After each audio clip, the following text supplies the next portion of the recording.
Hello friends, welcome to Rajneet medical education. इस lecture में हम नेजोगैस्ट्रिक ट्यूब को डिस्कस करेंगे, that is NG tube. So let's start the video. So nasogastric tube क्या होता है?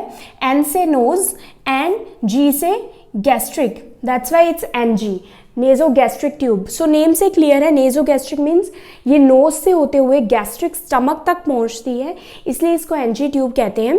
इस लेक्चर में हम एनजी ट्यूब क्या होती है एंड इसको इंसर्ट कैसे करते हैं, इंसर्शन का भी प्रोसीजर डिस्कस करेंगे। So let's start the video.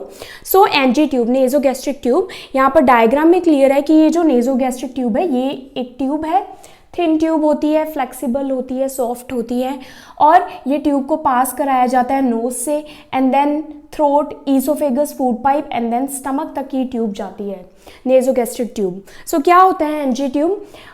Nasogastric tube is a thin soft tube. Thin होती है, पतली होती है, और सॉफ्ट ट्यूब होती है। सॉफ्ट इसलिए होती है ताकि ये ईजिली पास हो जाए एलिमेंट्री ट्रैक में। मेड ऑफ प्लास्टिक, या फिर तो ये प्लास्टिक की बनी होती है। प्लास्टिक में भी कौन सा material? Polyvinyl chloride, PVC usually use होता है, और या फिर ये सिलिकॉन की भी बनी होती है। That is pass through the nose, down the throat and through oesophagus into the stomach. So ये स्टमक तक ये ट्यूब जाती है, नोज से पास होकर then throat, then food pipe that is oesophagus and then stomach तक जाती है। अब ये जो नेजोगैस्ट्रिक ट्यूब है ये क्यों डालते हैं पेशेंट में, क्यों इसकी ज़रूरत पड़ती है नेजोगैस्ट्रिक ट्यूब की? It is use to deliver feed. दो चीज़ें हैं, या तो कोई चीज़ को डिलीवर करना है या फिर कोई चीज़ हमने एडमिनिस्टर करनी है स्टमक तक।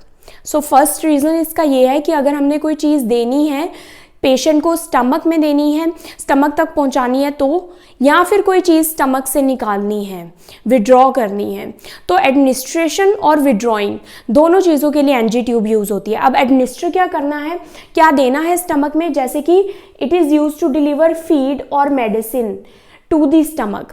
सो अगर किसी पेशेंट को फूड देना है और मेडिसिन देनी है, अब वैसे तो पेशेंट ऐसे भी फूड मुंह से भी खा सकता है, मेडिसिन भी ऑरली ले सकता है, लेकिन कई केसेस ऐसे होते हैं जिसमें पेशेंट जो है या जो पर्सन है वो कैपेबल नहीं है फूड से च्यू करने से, या फिर स्वॉलोइंग में कैपेबल नहीं है, उसके स्वॉलोइंग में कोई डिफ़िकल्टी है या फिर कोई प्रॉब्लम की वजह से वो ऑरली मेडिकेशन या फूड नहीं ले पा रहा, इसलिए एनजी ट्यूब इंसर्ट की जाती है ताकि डायरेक्टली नोज से होते हुए स्टमक में फूड पहुंच जाए या मेडिसिन पहुंच जाए। तो फूड और मेडिसिन पहुंचाने के लिए, डिलीवर करने के लिए स्टमक में ये ट्यूब डाली जाती है नोज के थ्रू। जैसे कि कौन से patient who have difficulty eating और स्वॉलोइंग, वो पेशेंट जिनको ईटिंग या फिर स्वॉलोइंग में प्रॉब्लम हो रखी है, कोई ऐसी कंडीशन जिससे स्वॉलोइंग में डिफिकल्टी आ रही है। It can also be use to remove substances को रिमूव करने के लिए ट्यूब यूज होती है। जैसे कि कैसे सब्सटेंसेस हो सकते हैं स्टमक में? जैसे कि लिक्विड है, फ्लूइड है स्टमक में कोई, या फिर एयर ट्रैप हो गई है, एयर निकालनी है स्टमक में से फ्रॉम द स्टमक। सो उसके लिए भी ये ट्यूब यूज होती है। अभी हम डिटेल में डिस्कस करेंगे कौन कौन से केसेस हैं जिसमें हमें इसको यूज करना पड़ता है। Now the placement of an NG tube is called nasogastric intubation. अब नेजोगैस्ट्रिक इंट्यूबेशन क्या है? जब ये जो एनजी ट्यूब है, नेजोगैस्ट्रिक ट्यूब, जब इसको इंसर्ट करते हैं, इस प्रोसीजर को क्या बोलते हैं? Nasogastric intubation. It can B uncomfortable, of course अगर आप नोज से कोई ट्यूब इंसर्ट कर रहे हैं पर्सन में तो ये अनकंफर्टेबल होती है, लेकिन ये पेनफुल नहीं होती। सो जो इंसर्ट कर रहा है हेल्थ केयर प्रोफेशनल, वो इतना एक्सपर्ट होना चाहिए, एक्सपर्टाइज होनी चाहिए उसकी एनजी ट्यूब इंसर्शन में कि वो पेनफुल ना हो, वेयर एज अनकंफर्टेबल ये हो सकता है। सो ये पेनफुल नहीं होता लेकिन अनकंफर्टेबल होता है, और ये डिलीवर करने के लिए यूज़ की जाती है। लिक्विड न्यूट्रिशन, लिक्विड फीड, इसके लिए यूज़ किया जाता है। The procedure is often refer to as tube feeding. जैसे कि नेजोगैस्ट्रिक ट्यूब अगर फीडिंग के लिए, पेशेंट को फीड करवाने के लिए डाली गई है, इंसर्ट की गई है, तो उसको ट्यूब फीडिंग कहते हैं। वेयरएज अगर पेशेंट के स्टमक से रिमूव करना है सब्सटेंस तो उसकी अलग टर्म है, दैट इज गैस्ट्रिक सक्शनिंग या फिर lavage. Now next slide is purpose of using NG tube. अब हम क्यों यूज़ कर रहे हैं NG tube? So first is हमने अभी पढ़ लिया ट्यूब फीडिंग। तो ट्यूब फीडिंग हमने दो चीज़ें पढ़ी थी कि एक तो स्टमक में कुछ एडमिनिस्टर करना है, डिलीवर करना है स्टमक को, तो एनजी ट्यूब यूज़ होगी। सेकेंड, स्टमक से कुछ रिमूव करना है तो भी एनजी ट्यूब यूज़ होगी। सो ट्यूब फीडिंग मीन्स पेशेंट को कुछ फीड करना है तो एनजी ट्यूब डालते हैं। ट्यूब फीडिंग को और क्या बोलते हैं, एंटेरियल न्यूट्रिशन भी बोलते हैं। एंटेरियल न्यूट्रिशन मीन्स अगर ओरली पेशेंट स्वॉलो नहीं कर रहा तो कोई और रूट से न्यूट्रिशन देना, दैट इज एंटेरियल न्यूट्रिशन। इसको गवाज भी बोलते हैं। सो ट्यूब फीडिंग, एंटेरियल न्यूट्रिशन या फिर गवाज। सो या फिर अगर पेशेंट को कोई प्रॉब्लम है, वो स्वॉलोइंग नहीं कर पा रहा, ऑरली प्रॉपर न्यूट्रिशन नहीं ले पा रहा, सो ट्यूब के थ्रू फीड करवाते हैं, दैट इज नेजोगैस्ट्रिक ट्यूब के थ्रू फीड करवाया जाता है डायरेक्टली इनटू द स्टमक, ताकि पेशेंट को प्रॉपर न्यूट्रिशन मिल सके, दैट इज एंटेरियल न्यूट्रिशन और gavage. Now NG tubes are use for short term. अब एनजी ट्यूब जो नेजोगैस्ट्रिक ट्यूब होती है, ये एक परमानेंट ट्यूब नहीं है, जैसे कि 6 वीक्स के लिए ये यूज़ की जाती है। सो ये शॉर्ट टर्म के लिए यूज़ की जाती है, परमानेंट ये ट्यूब नहीं होती। That is administering liquid nutrition and medication directly to the stomach when the person is unable to tolerate solid food by mouth. So अभी मैंने एक्सप्लेन किया कि पेशेंट टॉलरेट नहीं कर पा रहा कोई भी फूड बाय माउथ, इसलिए नेजोगैस्ट्रिक ट्यूब डाली जाती है, इंसर्ट की जाती है, ताकि मेडिकेशंस या फिर कोई भी फीड या न्यूट्रिशन डायरेक्टली स्टमक को दिया जा सके। अब ऐसी कौन सी कंडीशन है जिसमें पेशेंट स्वॉलो नहीं कर पा रहा या फिर ऑरल फूड नहीं ले पा रहा? कंडीशन दैट अफेक्ट्स एपेटाइट और डिफिकल्टी इन चूइंग और स्वेलिंग। ऑफ कोर्स पेशेंट को ऐसी कंडीशन है कि उसको एपेटाइट अफेक्ट हो गई है, उसको भूख ही नहीं लग रही, बिल्कुल भी नहीं खा रहा, तो न्यूट्रिशन तो देना है पेशेंट को, तो नेजोगैस्ट्रिक ट्यूब इंसर्ट कर सकते हैं। या फिर पेशेंट को च्यूइंग, चबाने में या फिर स्वॉलोइंग में डिफिकल्टी है किसी कंडीशन के कारण। समटाइम्स हॉस्पिटल पेशेंट्स को भी नेजोगैस्ट्रिक ट्यूब डाली जाती है, क्योंकि हॉस्पिटल में अगर पेशेंट है और वो डेबिलिटेटिंग इलनेस है, उसको पेशेंट इतना वीक हो चुका है कि वो ज़्यादा नहीं खा रहा, तो प्रॉपर न्यूट्रिशन देने के लिए, ताकि पेशेंट मालनरिश ना हो जाए, इसलिए एडिशनल सपोर्ट के लिए नेजोगैस्ट्रिक ट्यूब इंसर्ट की जाती है। नाउ कौन कौन सी कंडीशन है जिसमें एनजी ट्यूब डाली जाती है?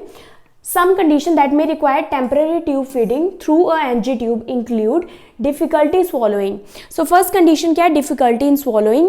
कुछ ऐसी conditions होती हैं जिसमें patient swallow नहीं कर पाता, जिसको क्या बोलते हैं? dysphagia. Then head and neck cancer. patient को head या फिर neck का cancer है, जिसकी वजह से patient swallow नहीं कर पा रहा और orally food tolerate नहीं कर पा रहा. Then altered mental status. mental status alter हो गया है, change हो गया है, अनकॉन्शियस है पेशेंट। तो ऐसी कंडीशन में क्या होता है कि पेशेंट के जो रिफ्लेक्सेस है वो इतने काम नहीं कर पा रहे कि वो ऑरली फूड ले सके और वो फूड पाइप में ही जाए। हो सकता है अनकॉन्शियस कोमा पेशेंट जिसमें मेंटल स्टेटस ऑल्टर हो गया है, तो फूड विंड पाइप में जा सकता है, इसलिए उसको प्रिवेंट करने के लिए नेजोगैस्ट्रिक ट्यूब डाली जाती है। देन माल न्यूट्रिशन, मालनरिश्ड है पेशेंट, बहुत ज़्यादा मालनरिश्ड है, तो उसको एडिशनल न्यूट्रिशनल सपोर्ट के लिए पेशेंट को नेजोगैस्ट्रिक ट्यूब डाली जाती है। Then inflammatory bowel disease, IBD है पेशेंट को, सीवियर IBD है जिसके कारण वो मालनरिश्ड हो गया है, उसको एडिशनल सपोर्ट के लिए, न्यूट्रिशनल सपोर्ट के लिए नेजोगैस्ट्रिक ट्यूब चाहिए। देन एंडोट्रेकियल इंट्यूबेशन, ऐसी कंडीशन जिसमें पेशेंट को एंडोट्रेकियल इंट्यूबेशन किया गया है, उसमें क्या है पेशेंट ऑरली फूड टॉलरेट नहीं कर पाएगा, तो उसके लिए नेजोगैस्ट्रिक ट्यूब डाली जाएगी। सो अब नेक्स्ट डिस्कस करेंगे गैस्ट्रिक सक्शन। तो अभी हमने प्रीवियस स्लाइड में क्या डिस्कस किया कि जब भी कुछ एडमिनिस्टर करना होता है स्टमक में, तब हम एनजी ट्यूब इंसर्ट करती हैं। अब इस स्लाइड में हम डिस्कस करेंगे कि जब भी कुछ स्टमक से बाहर निकालना है, रिमूव करना है, तो कौन सी कंडीशन है और तब भी हम एनजी ट्यूब का यूज़ करते हैं। सो उसको क्या बोलते हैं, जब भी रिमूव करना होता है substance out of the stomach, उसको बोलते हैं गैस्ट्रिक सक्शन, स्टमक पंपिंग या फिर गैस्ट्रिक लवाज उसको बोलते हैं। Now NG tubes are also use to draw contents out of the stomach. जब स्टमक से बाहर कंटेंट निकालना है तो भी एनजी ट्यूब यूज होती है, आइदर एज एन प्रिकॉशन और as an emergency procedure. Emergency में भी कई बार हमको स्टमक से कुछ सब्सटेंस बाहर निकालना पड़ता है, जैसे कि पॉइजन ले लिया है, किसी ने पॉइजन इंजेस्ट कर लिया है, इंटेंशनल भी हो सकता है, अनइंटेंशनल भी हो सकता है, इमरजेंसी प्रोसीजर है तब भी गैस्ट्रिक सक्शनिंग करनी पड़ती है, या फिर एज एन प्रिकॉशन, कई बार हमको एज अ प्रिकॉशनरी मेजर भी एनजी ट्यूब का यूज़ करना पड़ता है स्टमक को बाहर स्टमक के कंटेंट को बाहर निकालने के लिए। To suction out stomach contents to relieve pressure, जैसे कि प्रेशर रिलीव करने के लिए स्टमक से जब प्रेशर रिलीव करना होता है, स्टमक में प्रेशर कब बनता है, जब यहाँ फिर फूड आगे पास ना हो रहा हो, एयर आगे पास ना हो रही हो, ट्रैप हो रही हो, फूड मतलब स्टमक फुल हो गया है और आगे पास नहीं हो रहा फूड, तो स्टमक में प्रेशर इंक्रीज हो जाता है, जिसको जब रिलीव करते हैं तो उसको बोलते हैं डीकम्प्रेशन। तो ऐसे केसेस में भी एनजी ट्यूब से प्रेशर को रिलीव किया जाता है, जिसको डीकम्प्रेशन बोलते हैं, या फिर पॉइजन रिमूव करने के लिए। अब कौन कौन सी कंडीशन है? First is toxic injection. कोई भी टॉक्सिक इंजेस्ट कर लिया है पेशेंट ने, पर्सन इंटेंशनली भी हो सकता है, अनइंटेंशनली भी हो सकता है, कोई भी टॉक्सिन एडमिनिस्टर हो चुका है स्टमक में, उसको बाहर निकालना है। जैसे कि पॉइजनिंग हो गई है किसी चीज़ की, कई बार जो किड्स होते हैं वो अनइंटेंशनली कुछ एडमिनिस्टर कर लेते हैं जिससे पॉइजनिंग हो जाती है और स्टमक को क्लीन करना पड़ता है, तब उसको सक्शन करना पड़ता है, तब एनजी ट्यूब यूज़ होती हैं। ओवरडोज ऑफ पिल, कोई मेडिकेशन है जिसकी ओवरडोज हो गई है और अब स्टमक को क्लियर करना है, तो उसके लिए गैस्ट्रिक सक्शनिंग यूज़ होती है। गैस्ट्रोपैरेसिस और गैस्ट्रिक आउटलेट ऑब्स्ट्रक्शन। गैस्ट्रोपैरेसिस क्या होता है? जब स्टमक के जो मसल है वो वीक हो जाते हैं, पैरालाइज हो जाते हैं, जिसके कारण क्या होता है, स्टमक कॉन्ट्रैक्ट नहीं होता और अपने जो फूड है उसको आगे पास नहीं करता इंटेस्टाइन में, तो फूड जो है स्टमक में ही पड़ा रहता है, स्टमक में प्रेशर बिल्डअप होता रहता है और फूड आगे पास नहीं होता, जिससे नोजिया, वॉमिटिंग होती है, एस्पिरेट हो सकता है स्टमक कंटेंट लंग्स में, जिसको बोलते हैं गैस्ट्रोपैरेसिस। या फिर गैस्ट्रिक आउटलेट ऑब्स्ट्रक्शन, स्टमक के आगे कोई ऑब्स्ट्रक्शन आ गई है जिसकी वजह से फूड आगे पास नहीं हो रहा, जैसे कि समटाइम्स जो ड्योडेनल है वहाँ पर नैरोइंग हो जाती है, ड्योडेनम में नैरोइंग हो जाती है, तब भी फूड आगे पास नहीं होता। ऐसी कंडीशन में भी गैस्ट्रिक सक्शन करना पड़ सकता है। To relieve abdominal distension by drawing out the content and preventing regurgitation। कई बार क्या होता है कि एब्डोमेन डिस्टेंड हो जाता है, मीन्स फूल जाता है, बहुत ज़्यादा ब्लॉटेड हो जाता है, क्योंकि वहाँ पर एयर या फिर फ्लूइड आगे पास नहीं हो रहा। उस कंडीशन में भी गैस्ट्रिक सक्शनिंग करनी पड़ सकती है और एनजी ट्यूब का यूज़ करना पड़ सकता है। टू प्रिवेंट रीगर्जिटेशन, रीगर्जिटेशन को प्रिवेंट करने के लिए वही अभी मैंने बताया कि अगर फूड आगे स्टमक से पास नहीं हो रहा तो वो रिफ्लक्स आएगा, बैक फ्लो आएगा, जिससे वो लंग्स में भी जा सकता है, एस्पिरेशन भी हो सकती है। To maintain gastric decompression after gastrointestinal surgery, gastrointestinal surgery के बाद समटाइम्स क्या होता है कि जो स्टमक है उसको डिकम्प्रेस करना पड़ता है, स्टमक में से एयर और फ्लूइड को बाहर निकालना पड़ता है। सो सर्जरी के बाद एक तो गैस्ट्रिक डिकम्प्रेशन करने के लिए, प्लस कई बार गैस्ट्रोइंटेस्टाइनल सर्जरी होने के बाद स्टमक को रेस्ट देना होता है या फिर अपर जीआई ट्रैक को रेस्ट देना होता है, क्योंकि वो अभी सर्जरी हुई है और अभी वो हील हो रहा है, तो हम फूड ऑरली पास नहीं कर सकते जिससे फूड पूरा ईसोफेगस से होता हुआ जाए, नहीं, तो हम ट्यूब डाल सकते हैं, नेजोगैस्ट्रिक ट्यूब डाल सकते हैं जिससे फीडिंग करवा सकते हैं। Then to prevent nausea and vomiting after surgery, sometimes क्या होता है सर्जरी के बिल्कुल बाद एनेस्थीसिया दिया जाता है, क्योंकि सर्जरी होने से पहले पेशेंट को एनेस्थीसिया दिया जाता है, तो एनेस्थीसिया के इफेक्ट में ही अभी पेशेंट होता है सर्जरी के बाद, जिससे नोजिया और वोमिटिंग हो सकती है और वो नोजिया और वोमिटिंग लंग्स में जा सकती है, एस्पिरेट हो सकता है। Then to treat upper GI bleeding, कई बार क्या होता है कि अपर गैस्ट्रोइंटेस्टाइनल ट्रैक में ब्लीडिंग हो जाती है, तो कुछ भी रप्चर हो गया, अल्सर रप्चर हो गया मेजर, तो वहाँ पर ब्लीडिंग होगी, तो ब्लीडिंग को बाहर निकालने के लिए, रिमूव करने के लिए जीआई ट्रैक या फिर गैस्ट्रिक सक्शनिंग की जाती है। देन स्मॉल बाउल ऑब्स्ट्रक्शन और pseudo obstruction, again small intestine में कोई ऑब्स्ट्रक्शन हो गई है या फिर स्यूडो ऑब्स्ट्रक्शन, मतलब कि ऑब्स्ट्रक्शन हुई नहीं होती लेकिन सिम्टम्स ऐसे शो होते हैं ऑब्स्ट्रक्शन वाले, जिसको बोलते हैं स्यूडो मीन्स फॉल्स ऑब्स्ट्रक्शन। तो अगर स्मॉल इंटेस्टाइन में ऑब्स्ट्रक्शन है तो क्योंकि स्टमक के बाद स्मॉल इंटेस्टाइन आती है तो स्टमक का फूड आगे पास नहीं होगा, तो स्टमक क्या हो जाएगा, ओवर डिस्टेंडेड हो जाएगा और रीगर्जिटेशन हो सकती है, तो स्टमक से कंटेंट बाहर निकालने के लिए गैस्ट्रिक सक्शनिंग कई बार करनी पड़ती है। टू ऑब्टेन अ स्पेसिमेन, कई बार क्या होता है कि डायग्नोस्टिक पर्पस के लिए भी गैस्ट्रिक सक्शनिंग या फिर नेजोगैस्ट्रिक ट्यूब डालनी पड़ती है कंटेंट को बाहर निकालने के लिए। तो जैसे अगर गैस्ट्रिक कंटेंट लेना है, स्टमक से कोई कंटेंट लेना है, उसको डायग्नोज करने के लिए कि ये कंटेंट में क्या प्रेजेंट है, क्या पीएच है, कैंसर सेल्स, ट्यूमर सेल्स तो नहीं प्रेजेंट, तो उसको देखने के लिए भी कई बार हम स्पेसिमेन लेने के लिए एनजी ट्यूब इंसर्ट करते हैं। देन आता है टाइप्स ऑफ एनजी ट्यूब। अब क्या क्या टाइप होते हैं एनजी ट्यूब के? NG tubes use for feeding must be fully, अब यहाँ पर बताया है कि एनजी ट्यूब होनी कैसी चाहिए, तो जब भी हम फीडिंग के लिए एनजी ट्यूब यूज़ कर रहे हैं तो वो क्या होनी चाहिए, फुली रेडियो ओपेक होनी चाहिए अलोंग द एंटायर लेंथ। अब रेडियो ओपेक क्या होता है, रेडियो मीन्स जो रेडियो फ्रिक्वेंसी होती है जैसे कि एक्स रेज। सो रेडियो ओपेक मीन्स जो रेज हैं, रेडियो रेज हैं, वो क्रॉस नहीं करनी चाहिए उस ट्यूब से क्रॉस नहीं करनी चाहिए और ट्यूब उससे रेजिस्टेंट होनी चाहिए। तो ये जो ट्यूब्स हैं एनजी ट्यूब्स, ये क्या होनी चाहिए, रेडियो ओपेक होनी चाहिए। क्यों? क्योंकि एनजी ट्यूब की प्लेसमेंट के लिए हमको एक्सरे करना पड़ता है उसको कंफर्म करने के लिए। तो एक्सरे करेंगे और अगर एनजी ट्यूब से रेज पास हो जाएंगी तो क्या होगा, हमें एनजी ट्यूब दिखेगी ही नहीं, इसलिए वो उससे पास नहीं होनी चाहिए ताकि हमको एनजी ट्यूब ईजिली विजिबल हो जाए। और क्या होना चाहिए एनजी ट्यूब में, मार्किंग होनी चाहिए, एक्सटर्नली मार्किंग होनी चाहिए। मार्किंग इसलिए होनी चाहिए क्योंकि हम लेंथ मेजर करते हैं एनजी ट्यूब की कि कितनी इंसर्ट करनी है, तो विजिबल मार्किंग होनी चाहिए। अब 2 मेन टाइप होता है, correspond to 2 main purposes. 2 main type है एनजी ट्यूब के और दोनों का अलग अलग पर्पस या फंक्शन है। फर्स्ट है सिंगल ल्यूमन, जिसको फाइन बोर भी बोलते हैं। फाइन बोर क्यों बोलते हैं, इसका जो डायमीटर होता है ये बहुत कम होता है। सो ये ट्यूब सिंपली अगर आप बोले ये बहुत पतली होती है, थिन होती है, फाइन होती है। सो इसका सिंगल ल्यूमन होता है और एक ही ल्यूमन होता है। जैसे कि ये ट्यूब, ये वाली एनजी ट्यूब क्या है, ये सिंगल ल्यूमन और फाइन ट्यूब है। तो अब ये सिंगल है, आप देख सकते हैं, और ये बहुत थिन है। इसका जो साइज होता है वो यूजुअली कितना होता है, less than 9 FR, French goes, इसमें इसको मेजर करते हैं। या फिर ये 8 to 12 की रेंज में होनी चाहिए, 8 to 12 FR की रेंज में होनी चाहिए। Now single lumen NG tube क्या होती है, ये सिंगल होती है, नैरो चैनल होता है इसका, नैरो पतली होती है, for delivering medications and nutrition. इसका काम क्या है सिंगल ह्यूमन का, सिर्फ फीडिंग के लिए। क्या फीड करना है, जैसे कि फूड डिलीवर करना है, न्यूट्रिशन डिलीवर करना है या मेडिकेशन डिलीवर करना है।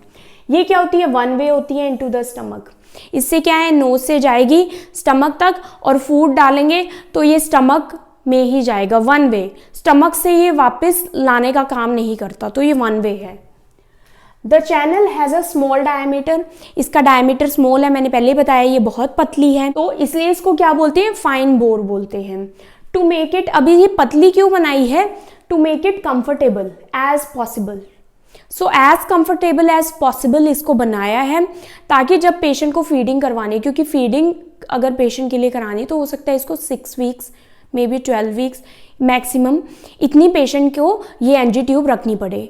तो अगर पेशेंट को थोड़े से लॉन्ग टाइम के लिए ये ट्यूब डाली जा रही है फीडिंग के लिए, तो ये थोड़ी कंफर्टेबल होनी चाहिए ताकि पेशेंट को डिस्कम्फर्ट ना हो, इसलिए ये काफ़ी फाइन बनाई जाती है और ये सिर्फ फीडिंग के लिए है। Since it may be in place for up to several weeks, क्योंकि ये काफ़ी हफ्तों तक रहती है इसलिए ये कंफर्टेबल होती है और पतली होती है। दीज आर मेड फ्रॉम पॉलीयूरेथिन और सिलिकॉन। सो ये सिलिकॉन या फिर पॉलीयूरेथिन मटेरियल की बनी होती है। अब इसमें 2 पॉपुलर हैं, that is Levin. So Levin single lumen ये है Levin NG tube, and Dobhoff. Dobhoff tube has a weight on the end, ये डॉबहॉफ ट्यूब है एनजी ट्यूब। अब ये जो डॉबहॉफ ट्यूब है ये इससे कैसे डिफरेंट है, इसके एंड पर ये वेट है, वेट एंड टिप। अब ये वेट क्या हेल्प करता है, ये वेट हेल्प करता है ताकि ग्रेविटी से इजीली स्टमक में ये ट्यूब पास हो सके। So intended to pull it by gravity during insertion. During insertion ये ग्रेविटी में हेल्प करता है ये वेट। अब आती है डबल ल्यूमन और वाइड बोर, इससे उल्टा है। डबल ल्यूमन होगा, सिंगल नहीं होगा। सो यहाँ पर ये डायग्राम है, ये क्या है, डबल ल्यूमन है। अब यहाँ पर ये आगे से आप देख सकते हैं इसका जो ल्यूमन है आगे से ये डबल है। सो और ये वाइड है, इससे ये वाइड है, ये पतली है और ये इसका जो डायमीटर जो बोर है थोड़ा मोटा है, हल्की सी ये वाइड है। अब ये वाइड क्यों यूज होती है, और इस ट्यूब को क्या बोलते हैं, राइल्स ट्यूब। तो राइल्स ट्यूब क्या है, वाइड वाली, जिसका वाइड बोर होगा। ये यूजुअली 12 FR की यूज करते हैं और इसकी जो रेंज है वो 9 to 22 FR के बीच में हो सकती है। Then the double lumen NG tube is specially designed for suctioning. इसका पर्पस क्या है, सक्शन करना, बाहर निकालना स्टमक का कंटेंट। अब कोई स्टमक का कंटेंट बाहर निकालना है, सक्शन करना है, तो उसके लिए थोड़ी सी मोटी ट्यूब होनी चाहिए, राइट। अगर फाइन बोर ट्यूब यूज़ करेंगे तो सक्शन नहीं हो पाएगा, स्टमक का कंटेंट ट्यूब को ब्लॉक कर देगा। स्पेशली इमरजेंसी प्रोसीजर में कई बार क्या होता है, पेशेंट ने पॉइजन इंजेस्ट कर लिया किसी पर्सन ने, तो इमरजेंसी में जल्दी से सक्शन आउट करना पड़ता है, स्टमक को एम्प्टी करना पड़ता है ताकि वो पॉइजन एब्जॉर्ब ना हो जाए सिस्टम में। तो उसके लिए वाइड बोर यूज़ होता है, राइल्स ट्यूब यूज़ होती है, but it can also be use for other purposes. It has 2 channels, but mainly ये सक्शनिंग के लिए यूज़ होती है, बट कुछ अदर प्रोसीजर्स हो सकते हैं, जैसे कि समटाइम्स रेयरली ये फीडिंग के लिए भी यूज़ हो सकती है। सपोज ये सक्शन किया, कोई और ट्यूब अवेलेबल नहीं है उस टाइम पर, या फिर किसी वजह के से राइल्स ट्यूब यूज़ करनी पड़ती है, तो बिल्कुल थोड़े टाइम के लिए, बिल्कुल शॉर्ट पीरियड के लिए फीडिंग के लिए यूज़ हो सकती है, लेकिन ये फीडिंग के लिए यूज़ नहीं करनी, बट कर सकते हैं बिल्कुल शॉर्ट पीरियड के लिए। सो जैसे ही सक्शनिंग हो गई, सब हो गया, तो उसके बाद कौन सी डाल देनी है, फाइन बोर फीडिंग के लिए। नाउ इट हैज़ 2 चैनल्स, इसके 2 चैनल होते हैं, इसलिए इसको क्या बोलते हैं, double lumen. A wider one two suction, ये किसके लिए है, सक्शन के लिए, ये वाला वाइडर वन। लार्ज ल्यूमन है for suctioning of gastric content, ये सक्शन करेगा, अंदर गई, ये वाला एंड स्टमक में गया और ये वाला एंड क्या करेगा, सक्शन कर लेगा, कंटेंट को बाहर निकाल देगा स्टमक से through and a narrow one, और एक नैरो वन होता है जो कि किससे एक्ट करता है। अब यहाँ पर क्वेश्चन क्या उठता है, जब भी हम कोई चीज़ सक्शन करते हैं तो सक्शनिंग में आपने देखा होगा कि वो चीज़ चिपक जाती है क्योंकि उसका प्रेशर बहुत तेज होता है। तो अगर सक्शनिंग करेगी ये वाली ट्यूब, क्योंकि सक्शन से अटैच करेंगे ना, तो जब इस ट्यूब को सक्शनिंग से अटैच किया और इससे सक्शन स्टार्ट कर दिया तो क्या होगा, ये टिश्यूज़ में चिपकेगी, ये स्टमक की लाइनिंग में चिपके ना, इसके लिए यहाँ पर एक और वेंट दिया हुआ है जिसको बोलते हैं एयर वेंट। एयर वेंट क्या है, थोड़ा सा नैरो वेंट है, इसलिए डबल ल्यूमन है। सो नैरो वन किसके लिए एक्ट कर रहा है, टू रिलीव वैक्यूम प्रेशर। ये क्या करता है, वैक्यूम प्रेशर को रिलीव करता है ताकि ये स्टमक के टिश्यूज को इंजर ना करे। This helps prevent the tube from adhering to your stomach lining while suctioning. So suctioning करते टाइम ये स्टमक की लाइनिंग में चिपके ना, अडियर ना करे, इसलिए यहाँ पर एक एयर वेंट प्रेजेंट है और एक सक्शन वेंट प्रेजेंट है। देन है राइल tube should be changes every 2 weeks.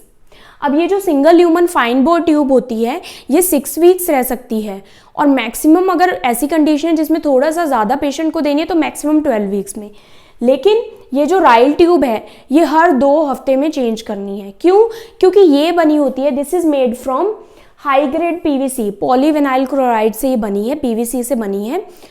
PVC ऐसा मटेरियल है जो थोड़ा सा हार्ड होता है, थोड़ा सा ब्रिटल होता है विद टाइम ये हार्ड होता जाता है, which can get brittle over time. और अगर ब्रिटल होगा, हार्ड होगा विद टाइम, तो ये क्या हो सकती है, ब्रेक हो सकती है इजिली। अगर ये ट्यूब ब्रेक हो जाती है तो क्या है, उसमें कॉम्प्लिकेशंस आ सकती हैं, तो इसलिए इसको एवरी 2 वीक्स चेंज करना है। देन इसमें जो मेन मॉडल जो है डबल ल्यूमन का, वो है Salem sump, is the most common double lumen NG tube. So ये क्या है, ये सैलम सम्प ट्यूब है। नेक्स्ट है कॉन्ट्राइंडिकेशन ऑफ एनजी ट्यूब। अब एनजी ट्यूब कॉन्ट्राइंडिकेट किस केसेस में है, मीन्स इन केसेस में हम एनजी ट्यूब नहीं डाल सकते। फर्स्ट आता है मिड फेज ट्रॉमा और नेजल फ्रैक्चर। अगर मिड फेज में ट्रॉमा है, मीन्स जो मिडल है फेस का, वहाँ पर इंजरी हो गई है, ट्रॉमा है, बहुत ज़्यादा हेमरेज हो गया है, वहाँ पर डैमेज हो गया है स्ट्रक्चर, या फिर नेजल फ्रैक्चर हो गया है, नोज ही फ्रैक्चर हो गया है।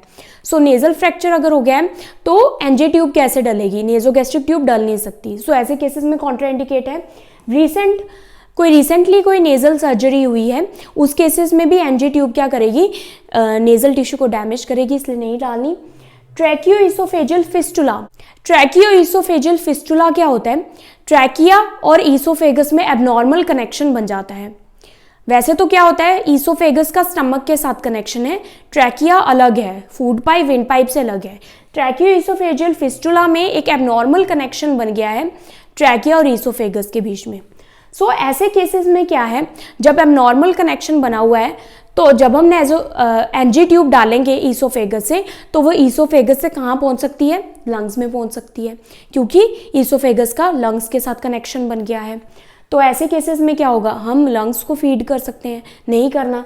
सो ऐसे ट्रैकियोइसोफेजियल फिस्टुला में ये कॉन्ट्राइंडिकेट है। देन कोगुलेशन एबनॉर्मेलिटीज़, कुछ कोगुलेशन एबनॉर्मेलिटीज़ हैं, ब्लीडिंग का रिस्क ज़्यादा है, उन केसेस में भी नहीं डालना। Recent alkaline injection, alkali injection मतलब अनइंटेंशनली हो सकता है, इंटेंशनली होता है कि पेशेंट ने अल्कली इंजेस्ट कर ली है, अल्कली एडमिनिस्टर कर ली है। तो अल्कली क्या होती है? अल्कली प्रेजेंट होती है जैसे कि ब्लीच में प्रेजेंट होती है, डिटर्जेंट में प्रेजेंट होती है। ऐसे केसेस में क्या होता है, जो अल्कली है वो क्या करता है, ईसोफेगस को रप्चर करता है। तो ऐसे केसेस में अगर हम एनजी ट्यूब डालेंगे तो क्या होगा, ईसोफेजल रप्चर के चांसेस और ज़्यादा इंक्रीज हो जाते हैं और ब्लीडिंग रिस्क बहुत ज़्यादा बढ़ जाता है। देन ईसोफेजल वेरेसिस, ईसोफेजल वेरेसिस क्या होता है कि ईसोफेगस की जो वेन्स हैं वो बहुत ज़्यादा वाइड हो जाती है, स्वोलन हो जाती हैं। ऐसी वेन्स में अगर हम ऐसी कंडीशन में अगर हम एनजी ट्यूब डालेंगे तो वो ब्लीड हो सकता है। अनट्रीटेड और रिसेंटली बैंडेड या फिर कॉटराइज। एक तो ईसोफेजल वेरेसिस अनट्रीटेड है, मीन्स ये कंडीशन है जिसमें वेन्स जो है स्वोलन है और वो ईजिली ब्लीड हो सकती है। अगर एनजी ट्यूब डाल दी तो वो वेन्स रप्चर हो सकती है, ब्लीडिंग हो सकती है, ऐसे कंडीशन में नहीं डालना। और या फिर ये जो ईसोफेजल वेरेसिस कंडीशन है ये रिसेंटली ट्रीट की है, रिसेंटली कॉटराइज की है, तो भी एनजी ट्यूब नहीं डालनी क्योंकि ये दोबारा रप्चर हो सकती हैं। देन ईसोफेजियल स्ट्रक्चर्स क्या होते हैं? सो ये जो ईसोफेगस है, सपोज दिस इज ईसोफेगस, सो यहाँ पर ये स्ट्रक्चर है, स्ट्रक्चर मीन्स एबनॉर्मल नैरोइंग। सो ये यहाँ पर स्ट्रक्चर है ईसोफेगस में, फूड पाइप में, तो अगर नेजोगैस्ट्रिक ट्यूब पास करेंगे तो वो ऑब्स्ट्रक्ट हो जाएगी। उस केसेस में भी ईसोफेजियल स्ट्रक्चर के केस में एनजी ट्यूब कॉन्ट्राइंडिकेट है। Next is complications of NG placement. अब क्या क्या कॉम्प्लिकेशंस आ सकती है जब हम एनजी ट्यूब डालते हैं? गैगिंग और वॉमिटिंग, पेशेंट को क्योंकि ये हम नोज से कुछ इंसर्ट कर रहे हैं तो पेशेंट एकदम से गैग करेगा, वॉमिटिंग कर सकता है पेशेंट, और ये जो वॉमिटिंग है वो लंग्स में भी एंटर हो सकती है। और डायरिया, पेशेंट को डायरिया होता है जब एनजी ट्यूब्स इंसर्ट करते हैं, उसके थ्रू फीड देते हैं तो पेशेंट को डायरिया कॉमन है। Then tissue trauma in nasal, oropharyngeal और upper GI tract during insertion क्या हो सकता है? टिश्यू इंजर हो सकते हैं नोज के, अपर जीआई ट्रैक के, ओरोफेरेंजियल के, ये टिश्यू इंजर हो सकते हैं। देन इनकरेक्ट प्लेसमेंट हो सकती है, स्पेशली लंग्स में जा सकती है। Nasogastric tube may cause aspiration pneumonia, और ये क्या है, बहुत डेंजरस है, एस्पिरेशन निमोनिया कॉज कर सकता है। देन डिसलॉजमेंट, समटाइम्स ये जो नेजोगैस्ट्रिक ट्यूब है ये डिसलॉज हो जाती है, स्टमक में होनी चाहिए लेकिन कहीं और पहुंच जाती है, मे बी आगे इंटेस्टाइन में पहुंच जाए या फिर ऊपर ईसोफेगस में ही रह जाए या फिर लंग्स में चली जाए। देन आता है प्रोसीजर। अब कैसे इंसर्ट करनी है तो आप ध्यान से सुनिए, टेक्निक जो है कैसे प्रोसीजर करना है और प्लेसमेंट के लिए क्या करना है, सो बहुत इंपॉर्टेंट है। प्रोसीजर डिटेल, सबसे पहले हमने पेशेंट और एनवायरनमेंट को प्रिपेयर करना है। पेशेंट और एनवायरनमेंट को कैसे प्रिपेयर करना है? सबसे पहले एक्सप्लेन करना है प्रोसीजर, पेशेंट को प्रॉपर्ली एक्सप्लेन करने में क्या आता है कि एनजी ट्यूब क्या है, उसके यूजेस क्या है, क्यों हम डाल रहे हैं, कॉम्प्लिकेशंस क्या हो सकती हैं, कॉन्ट्राइंडिकेशन क्या है, सब कुछ एक्सप्लेन करने के बाद अगर पेशेंट कॉन्शियस है, ऑफकोर्स कॉन्शियस है तो हम उसको एक्सप्लेन करेंगे और वो सुनेगा। एंड देन कॉन्सेंट लेना है। अगर पेशेंट अनकॉन्शियस है तो हम जो फर्स्ट नेक्स्ट ऑफ किन होता है उससे हम परमिशन ले सकते हैं कंसेंट के लिए, या फिर बेस्ट इंटरेस्ट देखते हैं उस टाइम पर। देन प्राइवेसी प्रोवाइड करनी है। उसके बाद explain how patient can cooperate with you, patient आपके साथ कैसे कोऑपरेट कर सकता है वो भी एक्सप्लेन करना है, वो भी हम आगे पढ़ेंगे कि पेशेंट को क्या करना है उस टाइम पर। Place patient in an upright sitting position और सेमी अपराइट पोजीशन, पेशेंट को पोजीशन क्या होनी चाहिए, सेमी अपराइट या फिर सिटिंग पोजीशन होनी चाहिए। सुपाइन पोजीशन, बिल्कुल सीधा लेटा हुआ पेशेंट नहीं होना चाहिए।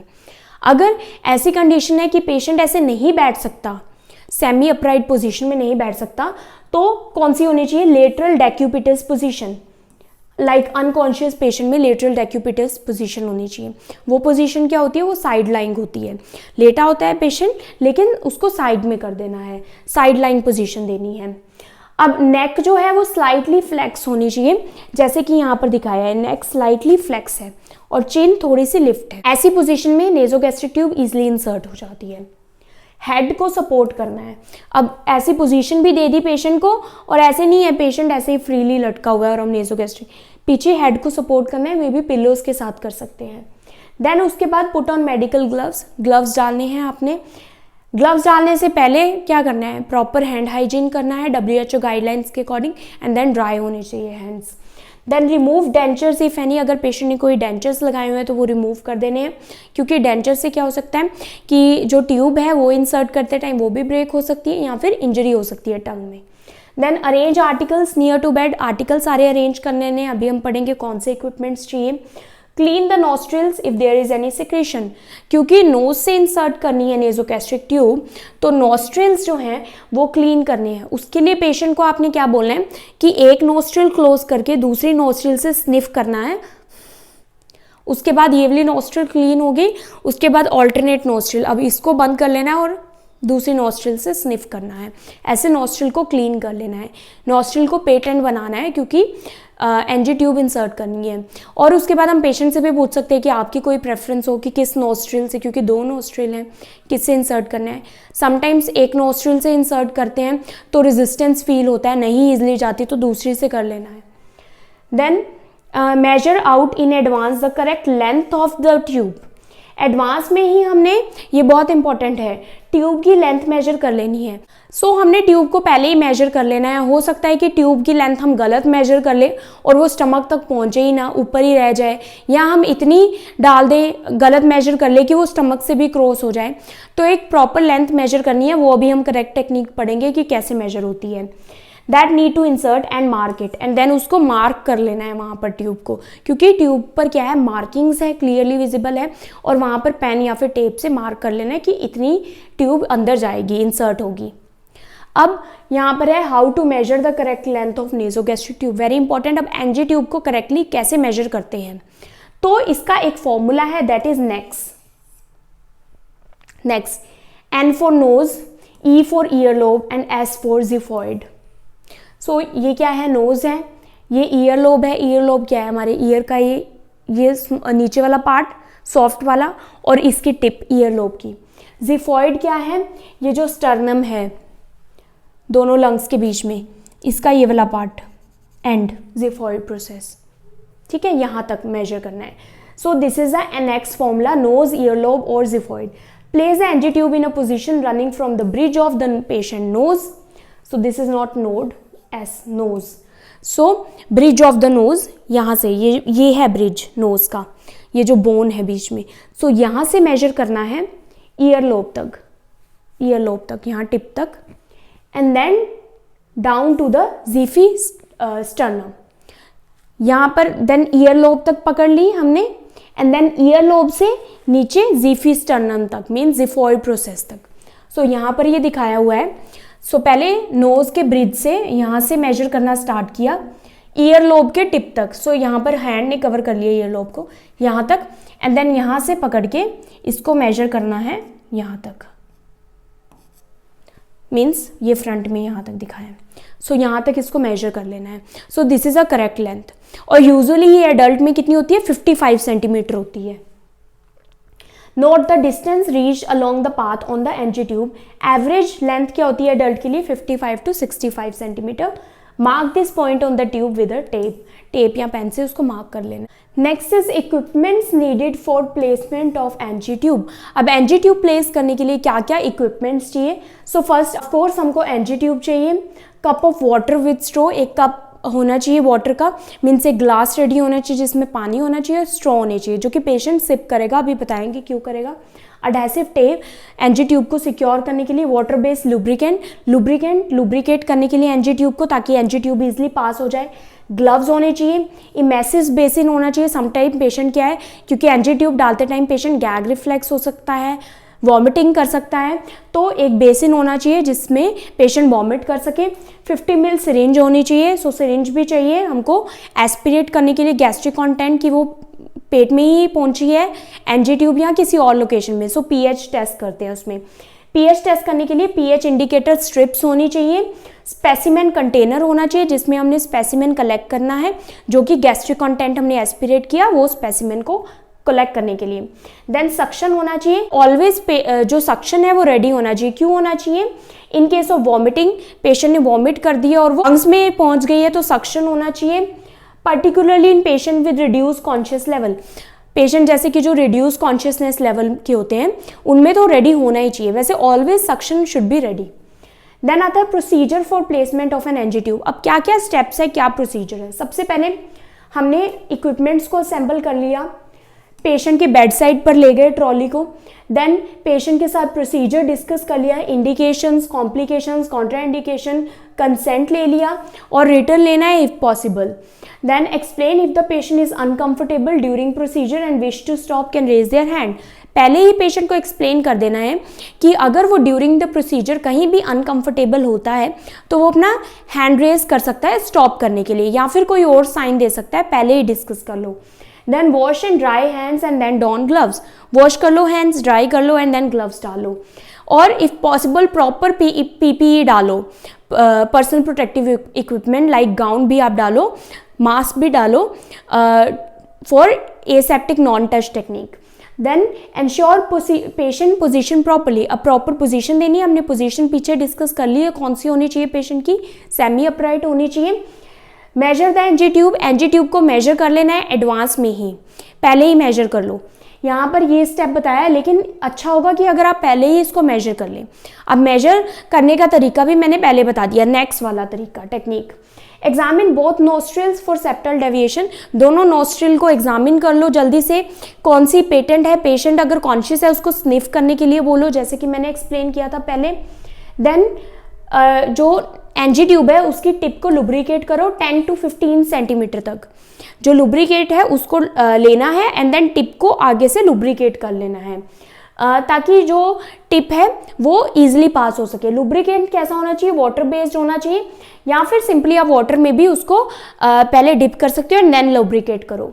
Then insert proximal end of tube into clean nostril.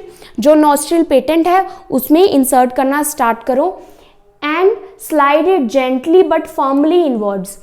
Gently slide करना है नेजोगैस्ट्रिक ट्यूब को, फर्मली इनवर्ड्स अंदर की तरफ एंड बैकवर्ड्स और पीछे की तरफ उसको इंसर्ट करते रहना है along the floor of the knows. तो हमने जब इंसर्ट करना है तो हमने इस तरह से इंसर्ट करना है along the floor of the knows, नीचे की तरफ, ना कि ऊपर की तरफ। एंड देन क्या करना है, stop if any resistance and use other nostril. कई बार क्या होता है कि एक नोस्ट्रिल में रेजिस्टेंस फील होता है तो दूसरा नोस्ट्रिल यूज करना है। Also never force the tube. कभी भी रेजिस्टेंस फील हो रहा है आपको, आप फोर्स करी जा रहे हो, ऐसा नहीं करना, क्योंकि इससे इंजरी हो सकती है, ब्लीडिंग हो सकती है टिश्यू में। It can be useful to twist the tube as you passes. कई बार क्या होता है आपको ट्यूब को ट्विस्ट कर लेना चाहिए, ऐसे ट्विस्ट कर करके पास करना चाहिए। नाउ इसमें एक और चीज़ पहले पेशेंट को एक्सप्लेन कर देंगे। उसमें पेशेंट को क्या एक्सप्लेन करना है कि जब हम ट्यूब पास करेंगे तो आपको स्वॉलो करना है। स्वॉलो करने से क्या होगा कि ट्यूब फूड पाइप में जाएगी, इसोफेगस में जाएगी एंड देन स्टमक में जाएगी। तो इसके लिए हम पेशेंट को जो हमने पढ़ा कि जो वाटर है वो सिप करने के लिए दे सकते हैं पेशेंट को, ताकि पेशेंट स्वॉलो करे उसको। Then ask the patient to swallow as the tube passes. आप सिप ऑफ वाटर दे सकते हैं with straw and swallow. Talk to the patient to check they are comfortable. अगर पेशेंट कैपेबल है तो आप सिप ऑफ वाटर दो patient को स्वॉलो करने के लिए, नहीं है तो कोई बात नहीं, ऐसे ही पेशेंट स्वॉलो भी कर सकता है। अनकॉन्शियस पेशेंट में आपने ज़्यादा प्रिकॉशन रखना है। माउथ में आपको माउथ में भी चेक करना है। अगर कॉन्शियस पेशेंट है या फिर अनकॉन्शियस पेशेंट है तो आप माउथ को खुद से ओपन कर सकते हैं और देखें कि माउथ में तो नहीं कहीं कॉइल होती जा रही, वहीं तो नहीं कहीं घूम गई एनजी ट्यूब। अगर वहीं पर कॉइलिंग हो रही है तो इट मीन्स वो आगे पास नहीं हो रही, तो वो भी चेक करना है। Stop whenever the distance marker is reached on the NG tube if the patient shows any distress. Now जो हमने मार्किंग की थी एनजी ट्यूब पर उस लेंथ तक हमको एडमिनिस्टर कर देनी है NG tube and then stop कर देना है। और कब स्टॉप करना है, अगर पेशेंट कोई साइंस ऑफ डिस्ट्रेस दिखा रहा है। डिस्ट्रेस मीन्स उसको रेस्पिरेटरी डिस्ट्रेस हो सकता है, वो कफ करना स्टार्ट कर सकता है, और क्या हो सकता है साइनोसिस, ब्लू पड़ गया है पेशेंट, तो इट मीन्स सडनली आप स्टॉप कर दो, वो लंग्स में चली गई है। अब जब डिजायर्ड लेंथ तक पहुंच गई है, मीन्स स्टमक तक पहुंच गई है, तब आपने क्या करना है, टेप से उसको सिक्योर कर देना है। यहाँ पर नोज के बाहर एडेसिव टेप लगानी है और उसको सिक्योर कर देना है एनजी ट्यूब को। नाउ जो 50 ml सिरिंज हमने ली थी अब उसका यूज करना है। 50 और 60 ml सिरिंज को यूज करना है और जो एनजी ट्यूब है उससे अटैच करके स्टमक का जो कंटेंट है वो एस्पिरेट करना है। थोड़ा सा 10 to 20 मिल्स जो गैस्ट्रिक कंटेंट है वो आपने एस्पिरेट कर लेना है। क्या चेक करने के लिए? पीएच चेक करने के लिए, क्योंकि स्टमक का जो पीएच है वो एसिडिक है। सो अगर एनजी ट्यूब स्टमक में गई है तो जो गैस्ट्रिक कंटेंट है वो एसिडिक होना चाहिए। कितना एसिडिक होना चाहिए? एनजी ट्यूब को चेक करने के लिए pH should be less than 5.5। और ये पीएच हमने किस पर चेक करना है? सिर्फ और सिर्फ pH indicator strip, pH indicator strip पर चेक करना है, लिटमस पेपर पर चेक नहीं करना। So special pH indicator strip आती है जिस पर आपको इसको चेक करना है। सो ये सबसे करेक्ट मेथड है, एक्यूरेट मेथड है, पीएच इंडिकेटर स्ट्रिप पर गैस्ट्रिक कंटेंट के पीएच को चेक करना। और ये कम से कम अगर नर्स है तो वो शिफ्ट में एक बार ज़रूर करे, या फिर फीड करने से पहले, फीडिंग स्टार्ट करने से पहले पीएच ज़रूर चेक करें कि स्टमक में ही है ट्यूब या नहीं, क्योंकि इवन आफ्टर प्लेसमेंट भी ट्यूब जो है एनजी ट्यूब वो डिसलॉज हो सकती है। सो ये first important point, accurate method है प्लेसमेंट चेक करने के लिए एनजी ट्यूब को। Then if unable to confirm placement with pH test, कई बार क्या होता है पीएच टेस्ट के थ्रू हम प्लेसमेंट कंफर्म नहीं कर पा रहे। सपोज पेशेंट क्या है प्रोटोन पंप इनहिबिटर्स ले रहा है, तो उस केस में क्या होगा कि पीएच लेस होगा क्योंकि वो एसिड को सप्रेस कर रहा है। तो उस केस में भी हमने क्या करना है? एक्सरे करना है। अब request for an X-ray second सबसे एक्यूरेट, वैसे तो ये फर्स्ट ही है, एक्सरे सबसे एक्यूरेट मेथड है एनजी ट्यूब की प्लेसमेंट को चेक करने के लिए। लेकिन आप हर बार एक्सरे नहीं कर सकते। फर्स्ट कॉस्टली है, सेकंड एक्सरे जो है ये जो रेज है ये हार्मफुल है पेशेंट के लिए, तो बार बार आप एक्सरे से एक्सपोज नहीं कर सकते पेशेंट को। सो एक्सरे कब करना है? या तो पीएच से कंफर्मेशन नहीं हो रही, नहीं तो सबसे पहले हमने क्या करना है? पीएच ही चेक करना है एस्पिरेट करके गैस्ट्रिक कंटेंट को। या फिर कुछ ऐसी कंडीशन जैसे कि प्रोटोन पंप इनहिबिटर ले रहा है पेशेंट, या फिर एबनॉर्मल स्ट्रक्चर है, जो स्ट्रक्चर है ईसोफेगस स्टमक वो नॉर्मल नहीं है, उस केस में भी आप प्लेसमेंट के लिए एक्सरे ज़रूर करेंगे कंफर्मेशन के लिए। देन फीड तब तक स्टार्ट नहीं करनी जब तक प्लेसमेंट कंफर्म नहीं होती, कि आपको लगा अरे पीएच तो ज़्यादा आ रहा है लेकिन हाँ सही मैंने डाली है, इतनी ही लेंथ है तो स्टमक में ही जानी चाहिए। तो ऐसे अपने आप से एज्यूम नहीं करना, जब तक कंफर्म नहीं हो जाता। आपको कंफर्म करने के लिए कम से कम 2 हेल्थ केयर प्रोफेशनल होने चाहिए। सो अकेले कंफर्म नहीं करना, कम से कम एक और हेल्थ केयर प्रोफेशनल का डबल चेक करना है, क्रॉस चेक करना है कंफर्मेशन के लिए। Suppose patient proton pump inhibitor ले रहा है, या फिर प्रीवियसली गैस्ट्रिक सर्जरी हुई है। गैस्ट्रिक सर्जरी के केसेस में भी क्या होता है कि समटाइम्स एसिड कम बनता है, जैसे कि कोई गैस्ट्रिक सर्जरी हुई है, जैसे कि गैस्ट्रिक पोर्शन रिमूव हुआ है, एंट्रम रिमूव किया गया है। कुछ सर्जरीज ऐसी होती है जिसमें स्टमक का कुछ पार्ट रिमूव किया जाता है, जिससे एसिडिक नहीं रहता इतना स्टमक का कंटेंट। देन उसको कंफर्म करने के लिए ऑफ कोर्स एक्सरे करना है। नाउ जब सब कुछ हो गया, प्लेस हो गई, उसके बाद जो एंड है, जो एंड बाहर रह रहा है नोज से, वो आपने क्लोज कर देना है, वो ओपन कभी भी नहीं रखना। यूज अ स्पाइगोट या फिर कैप जो उसके साथ ही आई है, उससे एंड को बंद कर देना है, क्लोज कर देना है, ताकि जो माइक्रो ऑर्गेनिज्म है वो एंटर ना हो सके। Then dispose of the equipment, last में क्या करना है? इक्विपमेंट को डिस्पोज करना है, हैंड्स को वॉश करना है, और इनटेक आउटपुट चार्ट स्टार्ट कर देना है, और प्रॉपर डॉक्यूमेंट कर देना है, रिकॉर्ड कर देना है कि जो एनजी ट्यूब प्लेसमेंट थी वो कैसी थी, कोई प्रॉब्लम आई थी। पेशेंट से पूछ लेना है कि वो कंफर्टेबल है या नहीं लास्ट में। देन उसके बाद आता है रिमूवल ऑफ एनजी ट्यूब। अब रिमूव कैसे करते हैं? Very easy.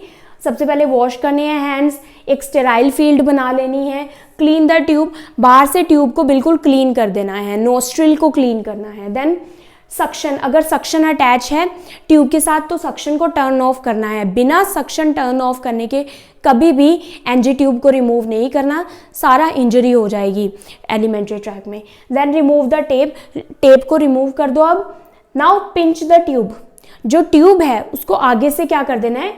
पिंच कर देना है। Pinch the end of the tube, जो एंड है ट्यूब को उसको पिंच कर देना है। कैसे पिंच करेंगे?